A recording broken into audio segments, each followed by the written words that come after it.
I have been drugged.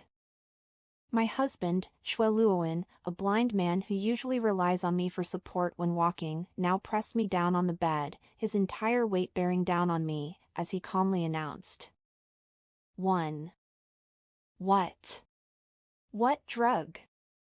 I widened my eyes, instinctively looking through the layers of veils at the bowl of ginseng soup on the table that my mother-in-law's people had sent, and stammered.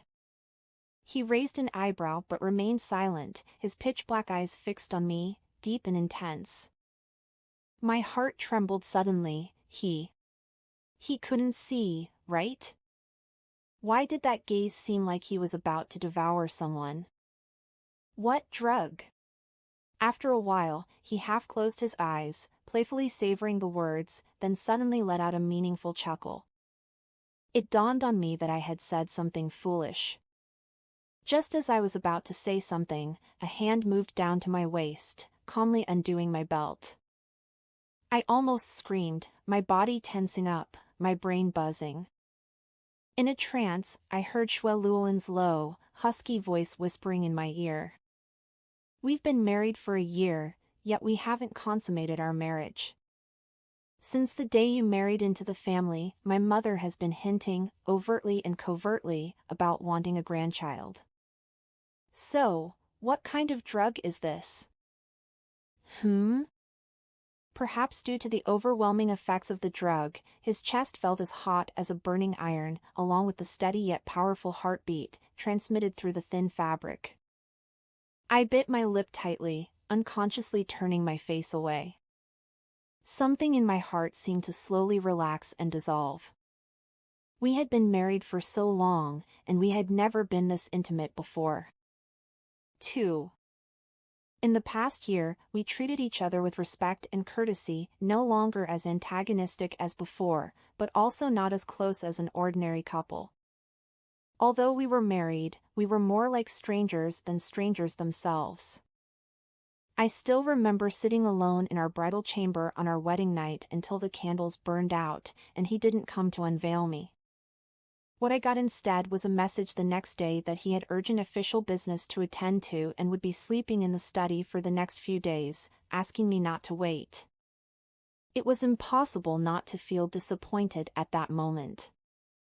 What urgent business? Who would believe that? He was definitely avoiding me. But deep down, I understood that this marriage itself was a mistake. His heart belonged to someone else.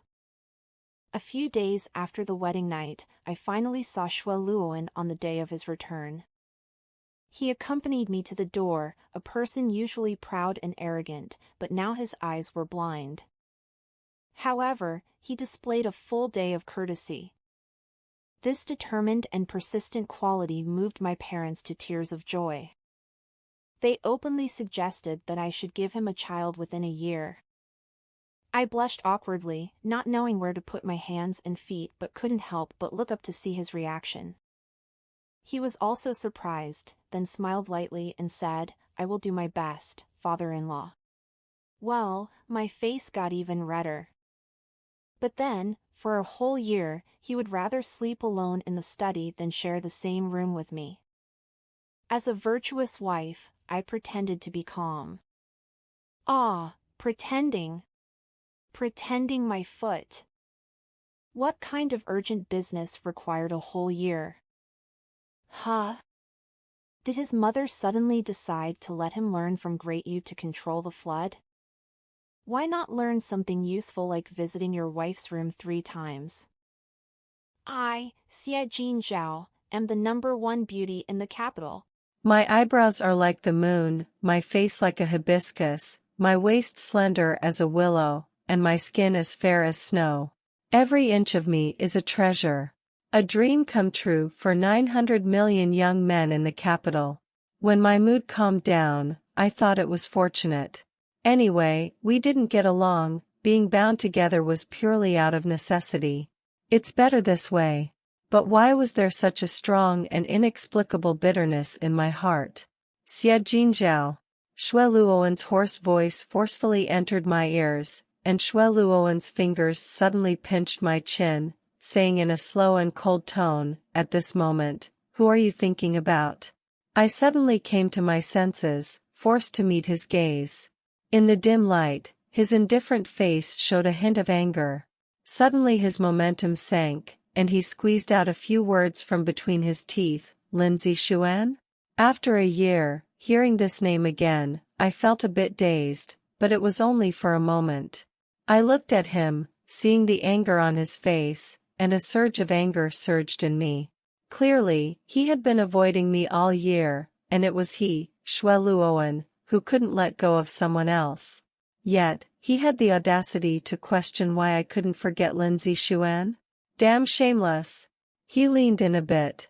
At such a close distance, the elegant fragrance on him forcefully invaded my senses, and I could almost hear his urgent and hot breath. It has nothing to do with him, let me go. I felt uneasy and shouted his name loudly, Xue Luo'an.